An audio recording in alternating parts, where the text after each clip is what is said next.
right? You have a lot of turnover, possibly. Kelsey may be finished. Where I'm looking up average life expectancy. I'm dreaming at this point. Like, I can't. I'm done with the season. What's the next evolution of Pat Mahomes? And it's weird to be talking about a guy like, what's the next evolution of Pat Mahomes, and he's not 30. You could be anywhere doing anything, but you're hanging out with us, and we appreciate that. So wherever you're listening and however you're listening, we appreciate you guys for listening. And with that being said, ladies and gentlemen, welcome to another exciting episode of the Gameplan Podcast. Alex Goodwin is my name. You can follow me on Twitter at Alex Goodwin TSM. Again, that's on Twitter at Alex Goodwin TSM. That's T as in tacos, S as in sangria, M as in margaritas. Kennedy Miller, my brother. What's going on, my brother? How you doing? Man, I'm doing all right, man. Where can the folks find you on the artist formerly known as Twitter? You can find me on Twitter at _Kennedy Miller _. Again, that's _Kennedy Miller _. All right. Don't forget, folks, like, share, subscribe to our official Gameplan Podcast YouTube channel, where if you're watching us on YouTube, right below the button, just hit the like, hit share, hit subscribe. Tell 10 friends to tell 10 more friends to tell 10 more friends about the Gameplan Podcast. But now that I got that out the way, Kennedy Miller, I said T as in tacos. I should have said T as in tequila, S as in the strongest, and M as in mountains of margaritas.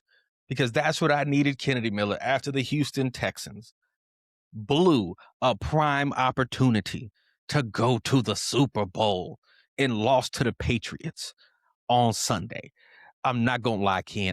As a fan of the Texans, I've not been this disappointed in a long time. You know what I'm saying? As a Cowboy fan, you're no stranger to disappointment. You're no stranger to heartbreak, right? So on the scale of 1 to 10, where would you put, how disappointed should I be? Oh, I think you guys wasted a golden opportunity. I think the Super Bowl was in your grasp. I think this was a little bit of your window. I'm not saying that the window is totally shut, but when you look at it, right, we've talked about it on this show, you have to capitalize when a quarterback is in his rookie deal, right? Because that's when you can add all these pieces around, a la the Chiefs with early Mahomes, how much talent that they had, Seattle with Russell Wilson, how much talent that they had around him, even though like it wasn't his team, but you've identified that you have your franchise guy. Let's add the pieces and let's make it work. The Texans, hottest team in the league, won 10 games in a row, best defense in the league. And you're playing a team in the Patriots who were largely unproven, really good record, right? But they also played, I want to say, the most backup quarterbacks in the league this year. And a fourth place schedule. Fourth place schedule, right? They're one of the easiest bets to say that like they're going to like double their win total based on their schedule. We knew that Mike Vrabel was a better coach than Gerard Mayo with all the stuff that happened last year. And we knew with some of their pieces with the ascension of Drake May that they were going to be better. But when you look at it, and even when we watched the game, CJ Stroud had, 4 turnovers before halftime? Yes. And I look up, and it's still a 1-possession game. Like, through all of that, they still, like, the game was still not over. And so when you're looking at it, and why I say it's a wasted, it was a wasted year in a sense. Bo Nix fractures his ankle. He's done, right? You look at how good that Texans defense is, and it's almost like how we used to always talk about Dak Prescott. What'd you always say about Dak Prescott? Just drive the car. Yes. Just drive the car, keep it at 10-2. And like that defense is like, just give us 21 points, give us 17 or 21 points, and we can handle the rest. But I felt like it was a little bit of fool's gold. They beat Pittsburgh, right? And Pittsburgh, beat Baltimore in that last game. I do think if they were to go to Baltimore in the wild card, you would have been able to see a better game, because we knew that Pittsburgh just didn't have enough. They just didn't have enough. Aaron Rodgers he can't move in the pocket. That is a recipe for disaster when you got Will Anderson and Daniil Hunter, which leads me to my second point of why it's a wasted year. You got to start paying these dudes now. You got and Will Anderson don't need to leave a penny on the table. He deserves every single cent that he gets, because he is up there with Myles Garrett, Max Crosby. He's up there with those elite pass rushers, and so he deserves to be paid like one. Now, Coleridge, we gonna let you play out your contract. See, now that is the thing about that, right? And for some people, we gonna let you play it out. Go ahead. And for some people who don't know, like Coleridge, that is CJ Stroud's real first name, Coleridge Bernard Stroud IV. And the joke I made a couple years ago was that, like, that's the name of a Reconstruction politician in Louisiana in like 1875, right? He was one of the first Black people who could legally learn how to read. Like, they got elementary schools named after the man, right? For me with CJ, the thing is, he has, I don't even want to say, because last year he had that, 2 years ago, he had that phenomenal rookie year, right? Where he looked like one of the top 5 quarterbacks in the league. And there was all this talk about next year that, he's going to do nothing but get better. And I was like, maybe, right? Because we've seen rookie quarterbacks before have a phenomenal rookie year and they stagnate, and it kind of levels off. They regress to the mean, right? Last year, CJ Stroud stagnated. Now, was some of that due to the offensive line? I think absolutely, right? But I think this year he stagnated, and by the end of it, he's regressed, right? He's chasing the ghost of his rookie season, right? And like you mentioned, this is extension time, right? This after the third year, we start looking at, all right, we got to go give you a bag, right? And you can't, at this moment, I'm wondering how confident the Houston Texans front office is in breaking the bank after you just threw 4 interceptions in the first half. Now, on the other hand, do you want to go back in a draft and try to take another lottery ticket and try to find a quarterback?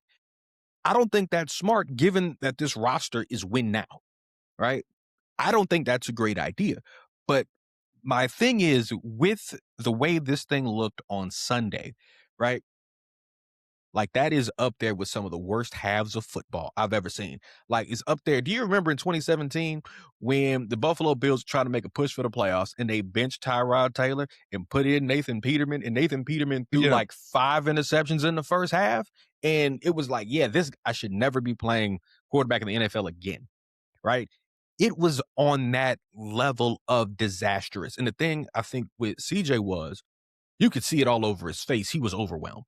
Completely overwhelmed by the moment. But I do want to also say this. Given the structure of the Houston Texans offensive line, Trent Brown is out. You have to move Titus Howard around. Titus Howard gets hurt. Dalton Schultz gets hurt. The backup tight ends can't really block that well. So now you can't run the ball, right? So now it's all on CJ. And he's clearly flustered, clearly struggling, right? He threw 4 interceptions in that first half, and he damn well could have been 8, right? Because I counted at least 8, 9 interceptable passes that he threw, right? And then the touchdown that he threw was behind Christian Kirk. Like, he just made a good play. Yeah, made a great play on the ball. Yeah. So it's like, what do you do when your quarterback plays that poorly? For me, my thing is, if you're Houston and you think you're really close, right, they're going to get the majority, like the core of that defense, Petrie, Lassiter, Stingley, Will Anderson, Daniil Hunter, Toto, all those guys are going to be back next year, right? This is your opportunity to really, really make a run at it, right? What do you need to fix? Shore up the offensive line, right? Let's see what's going on with Joe Mixon, because he didn't play at all this year. Right? See what's going on there. Tank Dell is going to be back next year. I think you got to put all the chips in on fixing the offensive line and making some other small little changes to see if CJ's the guy. I think he is, right? I just think that was just a really bad, poor performance, but I still think he's got it. Like, you don't play that well as a rookie and then all of a sudden turn into a pumpkin. But I do think for the Texans, while they also wasted a golden opportunity, right? I'm starting to think about this.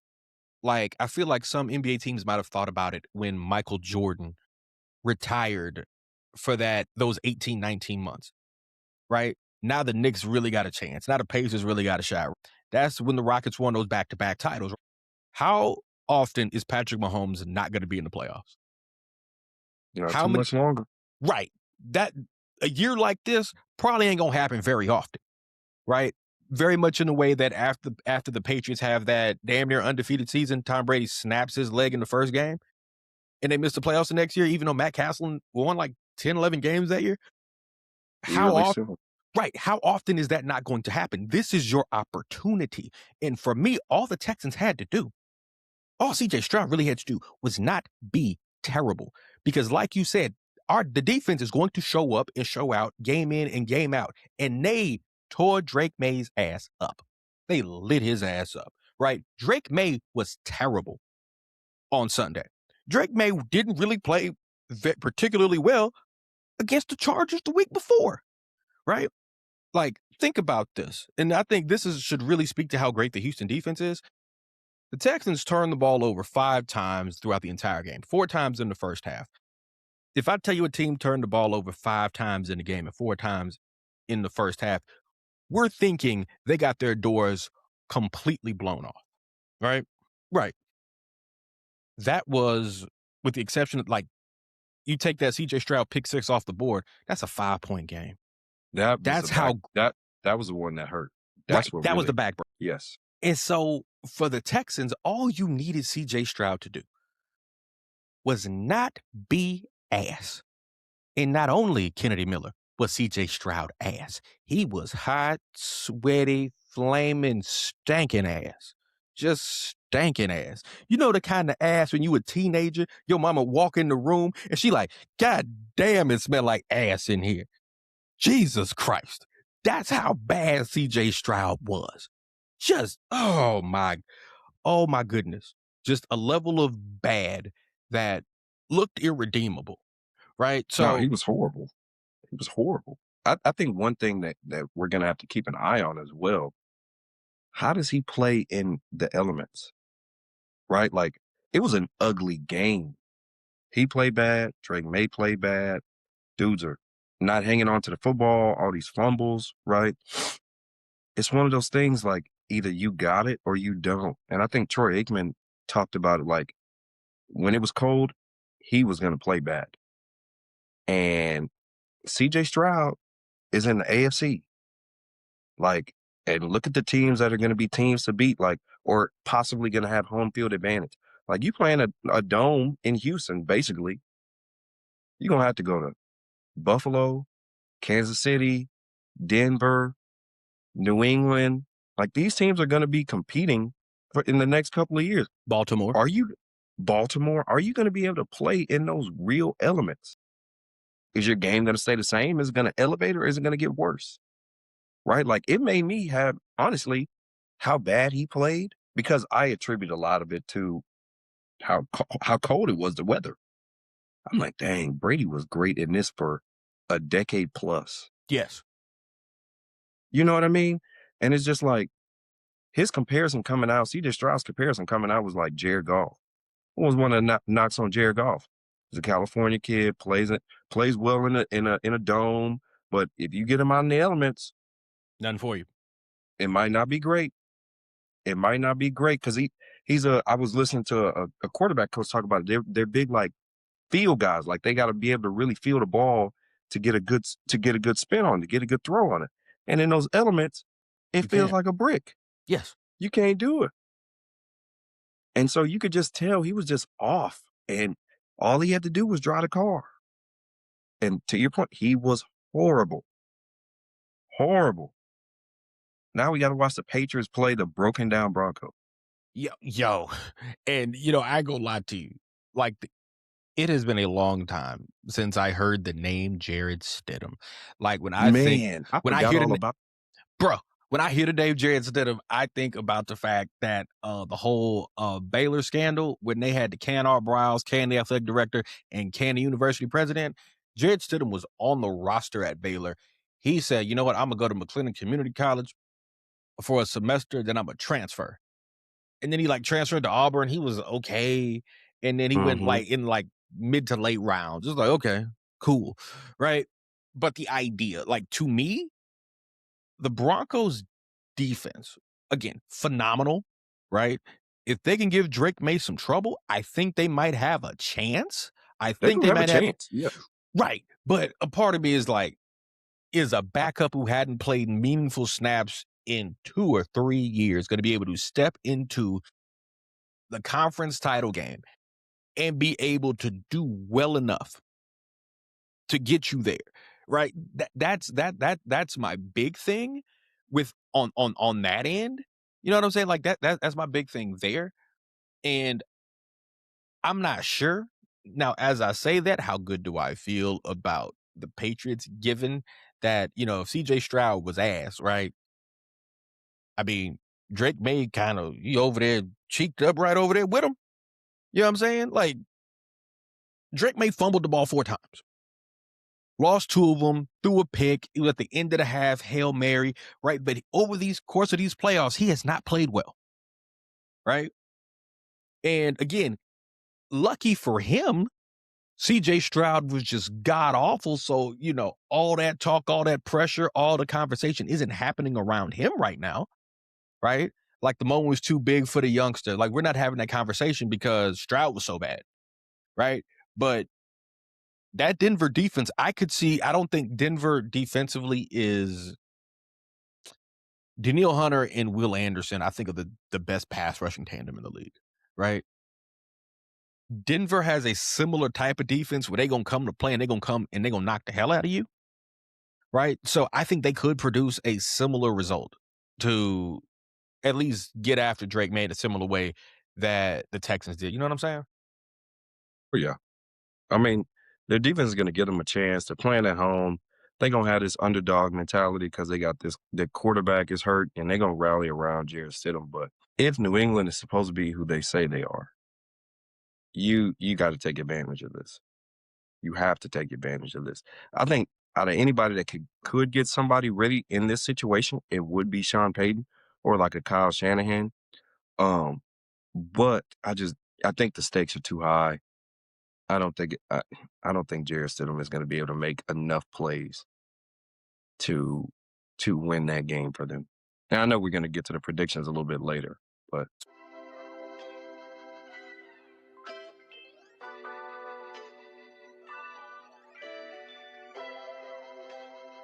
Speaking of the Broncos and speaking of the team and speaking of the quarterback, Bo Nix. I don't know in the year of our Lord, 2026, if you would have told me in a playoff game that Bo Nix would have outplayed Josh Allen. I don't know, like if I had that on my bingo card this year. I just don't know. I probably would have told you smoking crack. I would have told you something's wrong with you. But Kennedy Miller, it happened. Josh Allen, and this just might be who he is. He just might be a James Harden, a Charles Barkley, a Patrick Ewing, a Reggie Miller, a great player that just never gets it done. One of those great players that never ends up winning a ring, right? And for all those other folks, Patrick Ewing, Jordan was in the way, right? For Reggie Miller, Jordan was in the way, right? I think we could think about James Harden, right? It was Steph that was in the way, right? During that time, James was the Rockets. We talked about it a few weeks ago with the Bills. There was no Patrick Mahomes, no Jordan, right? No Lamar Jackson, no Joe Burrow. Josh Allen was the best quarterback in the entire NFL playoffs. If they couldn't make it to the Super Bowl this year, I don't think he ever will, right? And sure enough, he goes out there in the biggest game of his life and gets outplayed by Bo Nix. That's inexcusable. That is inexcusable. Like, that cannot happen. Bo Nix, who I don't know about you, Kennedy Miller, I don't think is that good. he's okay.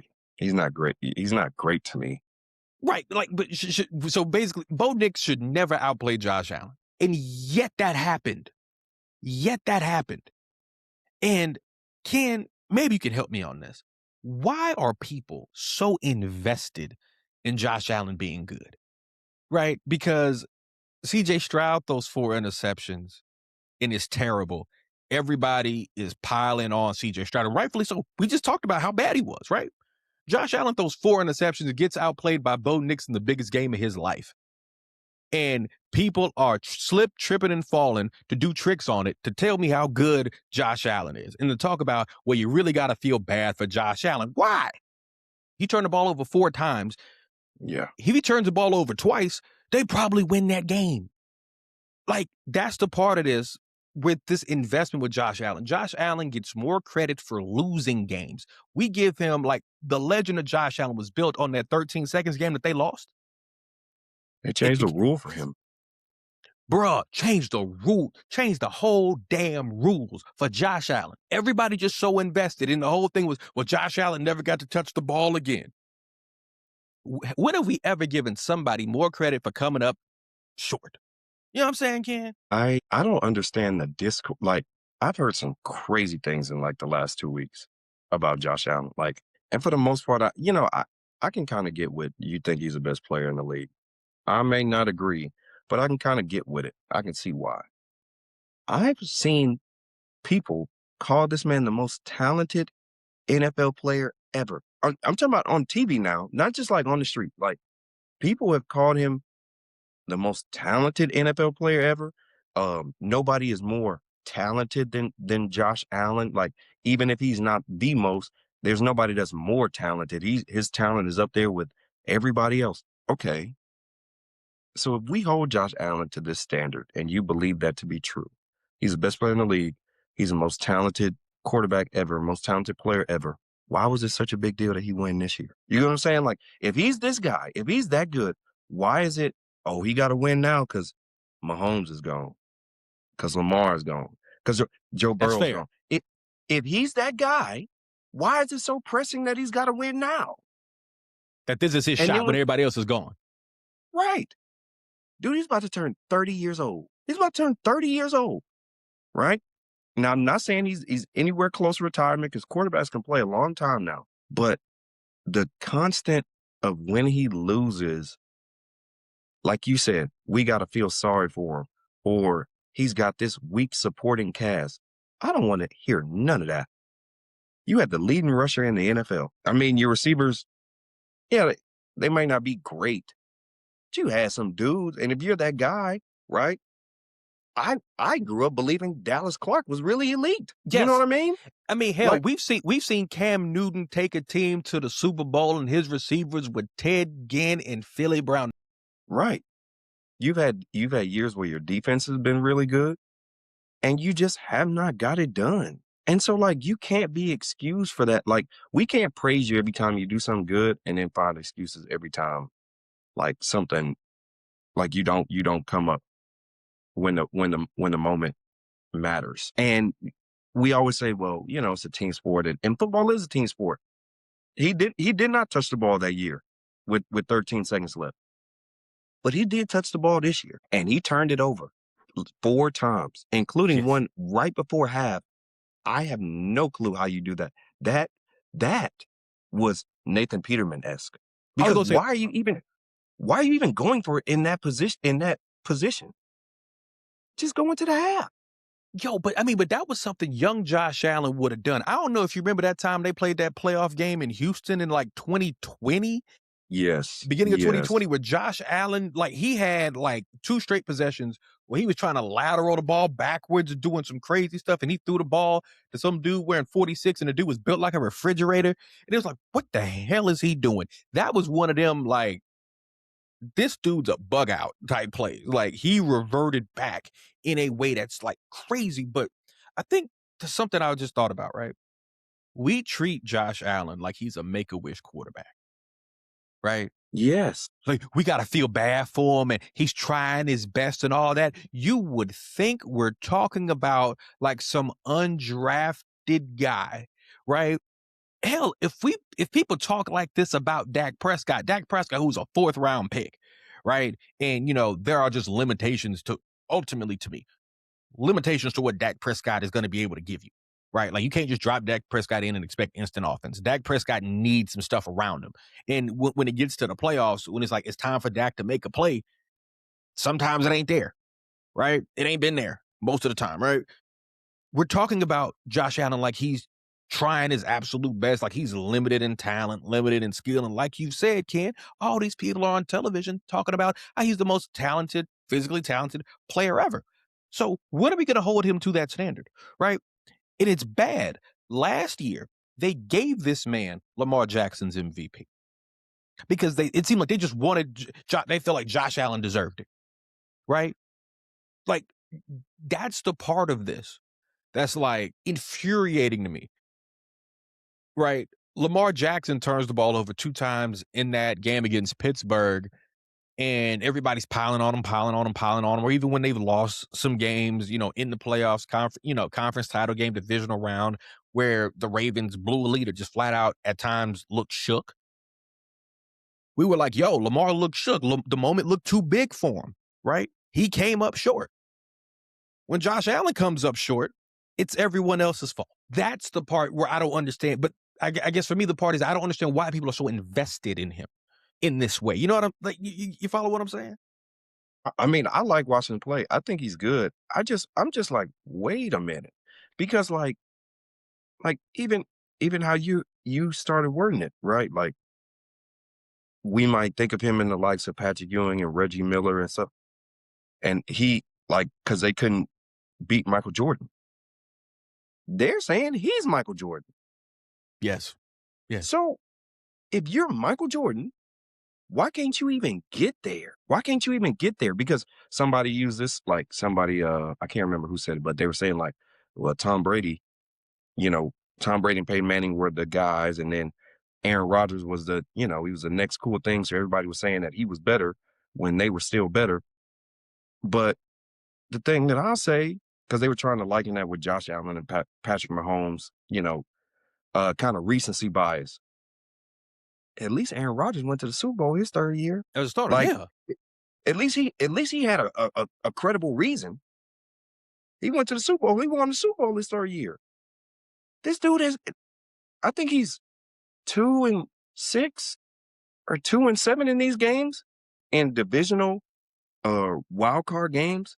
He's 2-6, and the numbers don't look that great. It's this thing that I guess, and I'll be honest with you, Josh Allen, he improved in a way that I just never expected. Like, he probably, just going from physical talent and physical talent alone, getting him drafted out of Wyoming. Because I remember, watching some of those Wyoming games, just, leading into that draft, and I'm like, boy, he can't hit the broadside of a barn with the ball. But boy, does he look big. He looked big. He looked strong. He definitely looks the part. In a very sort of like Dante Culpepper, Cam Newton-esque way. And them first 2 years in the league, he couldn't hit the broadside of a barn. But year 3, year 4, he just really ascended and has become all right, physically. What if Cam Newton was more accurate, more consistent, and had better players? That's what it looks like. And he's improved in such a way to where he's gotten so many other dudes who have a similar physical build, who have similar inexperience or, not quite NFL ready. He's gotten them paid. Anthony Richardson. Josh Allen is the reason Anthony Richardson's going to be able to put his kids through private school. Right? That being said, at some point, as one of my old coaches used to say, you got to piss or get off the pot. And people got to stop making excuses for you. Because the wildest thing about this is Josh Allen don't make excuses for Josh Allen. Josh Allen got up at that press conference and he flat out looked at everybody and said, I wasn't good enough today. I didn't get the job done. If he can do that, if he can raise his hand and say, I suck today. Why are people standing around there like, no, Josh, don't talk so bad about yourself, buddy. No, don't. It's not your fault. You sucked. Right. You was cheeks, dog. You was cheeks.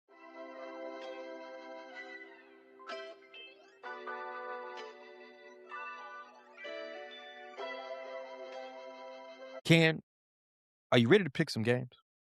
To wrap this bad boy up? Let's do it. All right, man. So to start off with, let's start off with the NFC Championship game. The Rams at Seattle. Ken, who you got? I think I'm going to go with the Rams. I think it's going to be a really good game. I love seeing divisional teams play the third time in the playoffs. Seattle, I'm not going to say. Well, I will say they shocked me this year. I thought they may be a playoff team.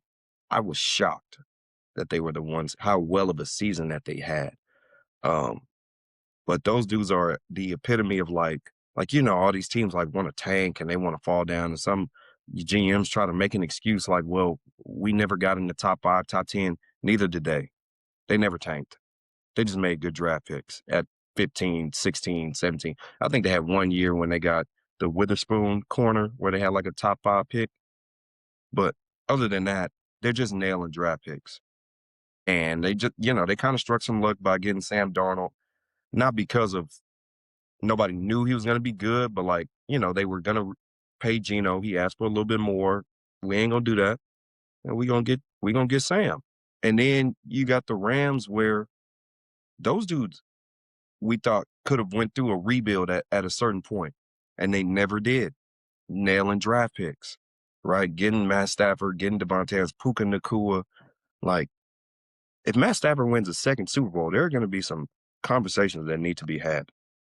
About what? Well, because for a long time, he was just like a big stat stuffer in a terrible organization. If he wins a second Super Bowl, he's got numbers. Like, Are you saying like a Hall of Fame conversation?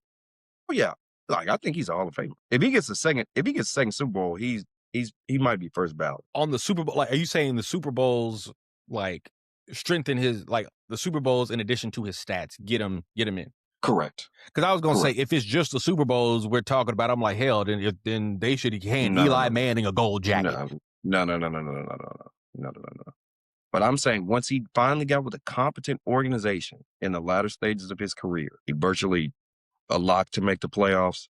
And then if he finishes with 2 Super Bowls on his resume, like that's impressive. So I'm going to go with the Rams. I'm going to go with the Rams to win this.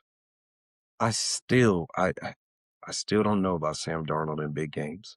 See, you got there. That is my big holdup, right? Because when they played, I don't know about it. You know what I'm worried about, right? And I think we talked about this last year.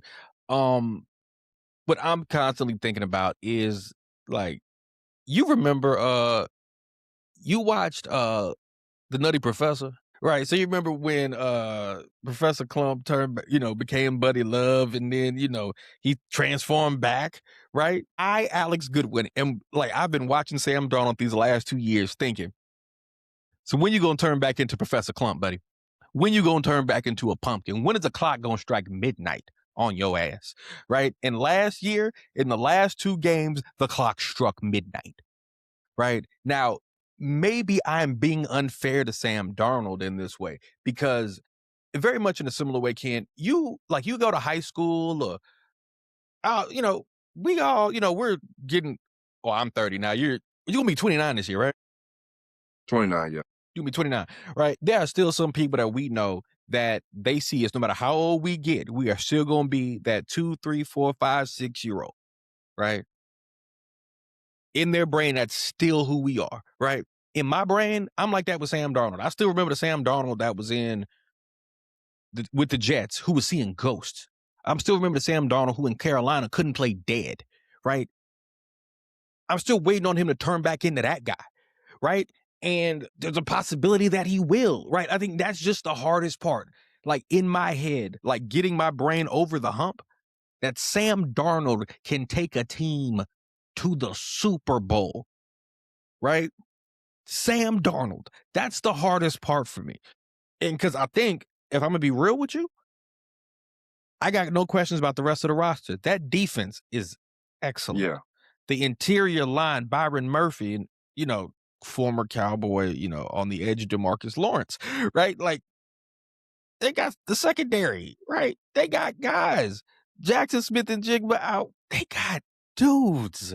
But if you're asking me, do I trust Sam Darnold at the end of a ball game? I don't. I really thought that it was going to show up this past week, right? I feel like they had already put in a built-in excuse. The oblique was messed up. He hadn't practiced 2 days before the game. He was going to give it a go. I said, oh, he's about to poop the bed. Like, he's about to mess it up. He's about to ruin it. He about to pull a Sam Darnold. Yeah. And then Shaheed takes it to first play. I'm like, welp, this is about to get out of hand. And it's like, it literally looked like that year when matter of fact, when the 49ers beat Aaron Packers. Rodgers and They beat Jimmy the Packers. Garoppolo threw Jimmy He threw 2 Garoppolo threw passes for in the second half. touchdowns. Yeah, that's what this was the equivalent of. Like, he had to do no carrying whatsoever, which in a perfect scenario, every quarterback would want to do, right? Like I ain't blaming the guy because he had some help, but it's like, when you're asking me to pick something of two equal teams, you're gonna have to show me that you can do it first. I give you your respect. Like, I ain't got no problem like jumping off this like ledge that Sam Darnold doesn't show up. But you got to show me first. I'm not gonna pick it. Yeah. And shout out to the Rams. And one thing I do want to say, the Chicago Bears had one of the more improbable, like, fun seasons I think a fan base could ever have. And I want them to cherish that because, like, much like the Texans 2 years ago, almost 3 years ago, much like Washington last year, hey, savor this moment. Enjoy it. It might not be that fun next year, right? When there are expectations of you being good, hey, there's a good chance you're going to end up miserable. But I think for all those people who had Caleb Williams on the clock and were talking about, I don't know if he's the guy in the whole thing. Hey, man, guys. He's better than a lot of teams' quarterback. That dude. And some people were like, well, when Shedeur Sanders runs 30 yards behind the play, everybody loses their minds. When he does it, it's okay. I'm like, can Shedeur Sanders do that? Caleb Williams has made some throws on 4th down this year, 3rd and 4th down. I think only like 3 or 4 dudes ever can make those throws. Like, that's the company that he's in. His problem is he just misses layups. Yeah. He just misses like the easy passes. But I mean, as a freaking coach, wouldn't you take the guy that can make the difficult passes right now? I would much rather take the guy that can make the home runs and we can fix the layups versus a guy that can't. Like, there's a top, like a Dak Prescott. There's a top to how far that he can go. Like, this guy's got the traits to be a historically great quarterback. The traits. I mean, that's like, he's still got a long way to go. If you got those traits and we just say, okay, we just got to work on your completion percentage. We just got to work on these out routes. As a coach, you like, sign me up. And the other thing is getting him to not take as many sacks, right? Like, that was the big thing. He took, I think, he took 60 some odd sacks last year. And then this year, the number is precipitously down, but also the offensive line is better. Alex, last year, our conversation about Caleb Williams, he holds on to the ball too long. He takes a lot of unnecessary sacks. He got sacked too much. The sacks went down. Some of it due to the O-line. Some of it he's playing a little better. In September, we're talking about, are the Bears better off with their backup playing? By January, the Bears had a fantastic season. Yes. Primarily because Caleb Williams played well. Like, the dude is improved. He's improving. And so it's like that is one ledge that I'm saying, like, Caleb Williams is going to figure out how to make some layups. He's going to figure out how to make some layups, and they're going to be a threat. They might not always be a contender, but they're going to be a threat because he's a top 10 quarterback. And I think there's one of the things, like, where people, like, the big question was, Ben Johnson was like, no, you're going to fit into what I do. And sometimes I get really leery about that because it's like, you have a guy who has a special skill set. Like, why are you trying to fit a square peg in a round hole? Like, we would never do this. We would never ask Mac Jones to run an offense that should be captained by Jaden Daniels, at least schematically. Like, we would never ask Mac Jones to be doing a whole bunch of zone reads and quarterback keeps and quarterback counters. We just wouldn't ask him to do that, right? And I was like, are we doing that with Caleb Williams, right? Are we doing that with this guy, right? But it appears that Caleb Williams did need some reining in. Like, that's what it appears like. For sure. He did need someone to be like, hey, let's rein this in a little bit, Playboy. It seemed like that's what he needed. Also, a stable run game. Because I won't lie to you, the guys that got out wide, DJ Moore, we always thought DJ Moore was a guy, right? Luther Burden, Colston Loveland, Cole Kmet. Like, this was a fun year for the Bears. And the first time I can remember the Bears being good. The Bears have been good twice in my life. They were good when they had Rex Grossman. And defensively, they had Brian Urlacher, Lance Briggs, and those Lance boys. Briggs, Peanut Tillman. Yes. That's when rookie first 2-3 years, Devin Hester as a kick returner. And didn't they have Julius Peppers too? At they had Julius Peppers in like 2011, 2012 when Jay Cutler was the quarterback. Yeah. He was in Carolina. I couldn't remember if he went from Chicago to Carolina or Carolina to Chicago. Yeah, he went from Carolina to Chicago. So, like, that's right. Shout out to the Bears. Shout out to Ben Johnson. Shout out to them. Mm-hmm. You know what I'm saying? Because I tell you what, man, I'm excited to see how this Caleb Williams thing continues to grow and evolve. Because very much like when he was in college, and I'm so glad he left Oklahoma. So glad. Right. There are plays that guy made. Like, it feels like every week he made plays that made you damn near fall out of your chair. Right? Where sometimes it looks with Caleb Williams. Ken, did you ever watch the show Pros versus Joes? I don't think I watched that show. Okay, so basically they had retired professional athletes playing against regular, like, average people, your LA Fitness All-Stars or whatever, and they used to have them, like, play against each other. And it went exactly how you would expect it to go. Right? Sometimes with Caleb Williams, it looks like a game of Pros versus Joes, or it looks like a high school highlight tape where he's obviously the best player on the field and everyone else is moving 2 or 3 steps slower. That's how it looks sometimes with Caleb Williams. Right? So I'm super excited to see how this thing continues to go, man. But shout out to the Rams for beating them, though, in Soldier Field. No doubt. It was a good game. Mm-hmm. All right, let's move on to the last one. We kind of talked about this a little bit, but Patriots going on the road to the Mile High City to play the Broncos. Ken, who you got? If I didn't believe in Sam Darnold, there's no way in the hell you're going to get me to believe in Jared Stidham. I just like this ain't the 0-1 Ravens. Like the defense is good, but I don't think it's going to carry like that.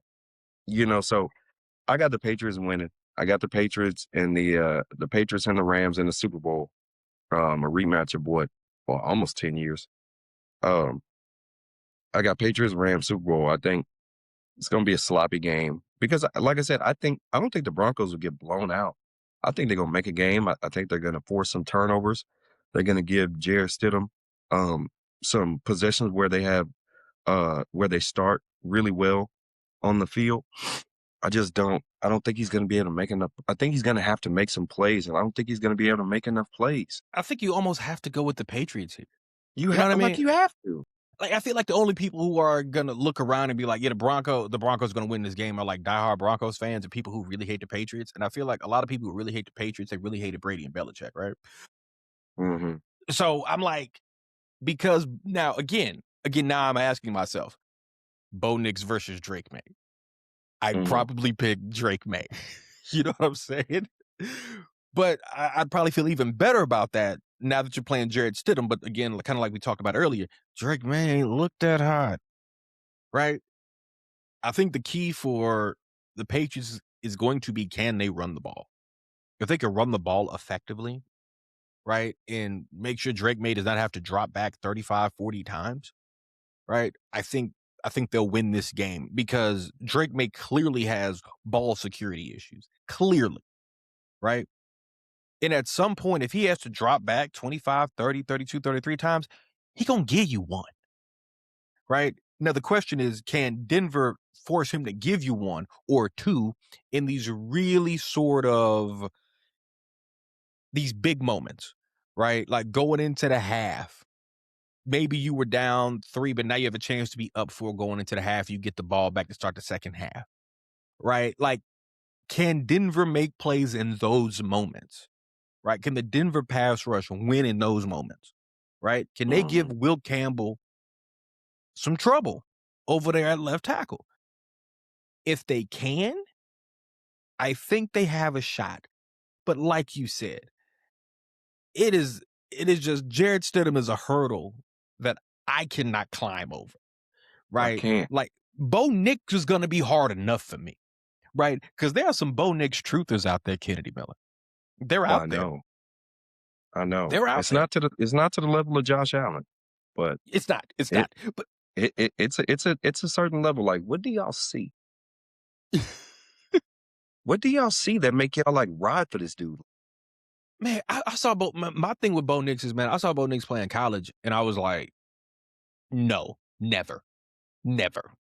This can never work. This will never work, right? So I think that is part of me is still like remembering Bo Nix from Auburn, right? Those first 2 years, I think some of it is still for me that, but then there are other moments like in the last 2 years of Bo Nix being in the league where he's had moments I'm like, see, there he is. I told you.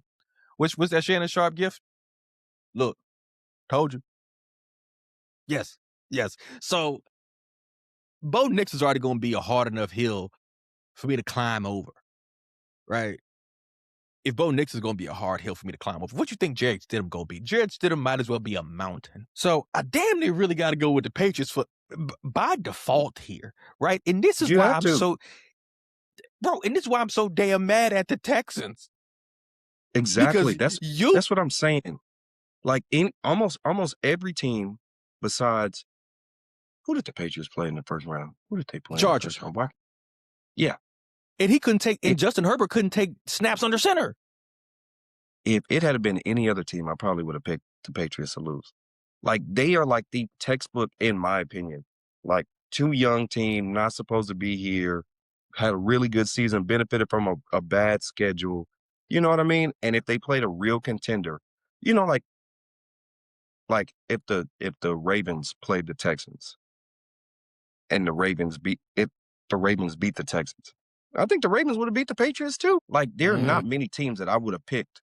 There are not many teams I would have picked the Patriots over in this playoff setting other than the Chargers, who they beat, and then the Texans imploding. Or CJ Coleridge imploding. Yeah, we got to just start calling him Coleridge. All right, it's going to take him a little bit longer. You know, maybe he's going to become CJ again next year. But I think for the next 6-7 months, he's going to have to be Coleridge Bernard Stroud the fourth.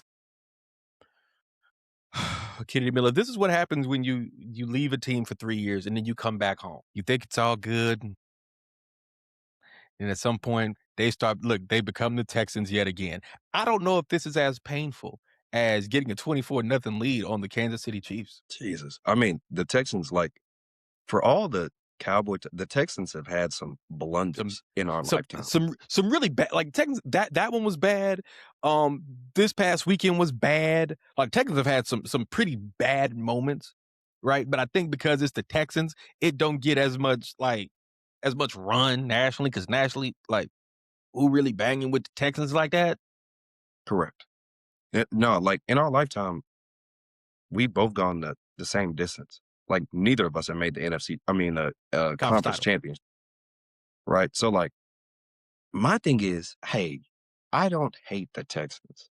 Because I get a lot of labels that I'm like a Texans hater. I don't hate the Texans.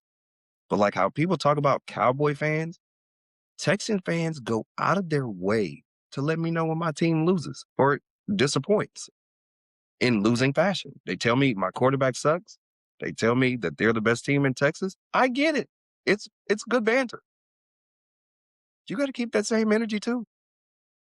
Because I tell all these fans, I don't call nobody when y'all team lose. Everybody calls me though. Everybody can laugh. Everybody can laugh at you. Right. And for the most part, Alex, you can attest to this. I accept it. I'll tell you when we folded, right? I can admit it. I can be hurt, right? But why can't y'all keep that same energy? Texan fans, why can't you keep the same energy when your quarterback look like how y'all say mine does? Hey, man, I'll be honest with you, man. You know the wildest part about that is, Ken, about 5 years ago, this was right before COVID was starting up. I think one of those years, there was a chance like the Cowboys and the Texans were both in the playoffs at the same time.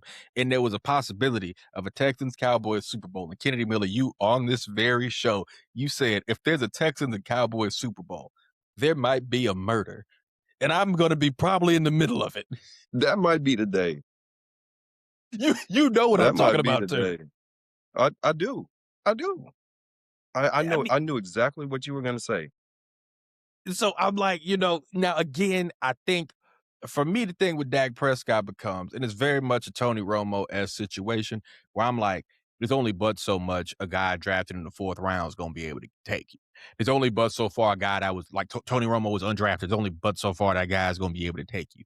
Like, I was like, Tony Romo has maxed this out, right? He's a good quarterback. He ain't going to be the guy to probably get you to a Super Bowl. And Dak Prescott is like the same thing, right? He's not going to be able to be that guy, right? Now, Ken, you know this, Ken. Most times when the Cowboys lose in embarrassing fashion, I don't call you to harass you. I don't. I don't call and harass you or do anything like that. But what I will do, because I know, Ken, when the Cowboys lose in embarrassing fashion, those are the classic Kennedy Miller episodes. So I'll just hit you with a text. Hey, Ken, you free this week? I didn't I just have. hit you I with one didn't of have. those. I didn't have a lot of expectations this year, so I didn't have a lot of rants. Next year, I do have expectations. See, you gonna be back on that PCP. You gonna be I- back on that wet. You gonna be back on that Injected butt into naked. my veins. Injected into my veins. Boy, gonna be back on that butt naked. Back on it. I- You got a couple of hits this year when they beat the Chiefs and they beat the Eagles, and like they had those 2 wins in 5 days. When you texted me talking about Ryan Flanoy as our possible secret weapon, I said, you found your Maxi Kleber. He's high. He's high. He's high right now. Hey, what did Denzel say in flight? I'm drunk right now. I'm drunk right now. That I was mean, you. he showed flashes. I got to see how the draft goes. Because I'm not gonna lie. Well, we're still recording, so I won't say that. I know he's not, but I would love for Ruben Bain to just fall to 12. I just would. Kennedy's like, can he fail a drug test? Please, somebody do the Laramie Tunsil. Put a bong on him. Put the mask. Have him smoking the bong so he can fall. Ruben Baines, Caleb Downs. If we can get one of these blue chip guys, I will be floored. Okay. The bad part about the Dallas defense, and then we got to wrap up. Dallas needs like 11 of those, 9 or 10 of those blue chip guys. Because we just need like 2 or 3, man. Don't do that to us. We got our 2 or interior. 3. We got our interior. We got young pass rushers. We got Kenny. We got Quentin Williams. We got young pass rushers. We got to fix the secondary. Secondary's off. Yeah, I would say you need what, 4 new defensive backs? At least 4. Yeah. Like, Yeah, hey man, secondary's y'all need to have open tryouts. Just have people just come out and audition. Yeah. No, that's fair. Man. And that is another episode of the Game Plan Podcast. Kennedy Miller, my guy. Always a pleasure, my man. Where can the folks find you on Twitter, dog? Find me on Twitter at _Kennedy Miller _. Again, that's _Kennedy Miller _.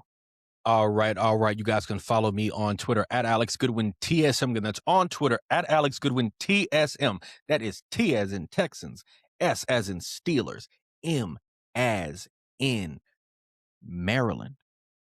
Don't forget, folks, follow the Game Plan Podcast on our official Instagram page at _the Game Plan Podcast. Again, on Instagram at _the Game Plan Podcast. Again, don't forget, follow, like, share, subscribe to us on our official Game Plan Podcast YouTube channel.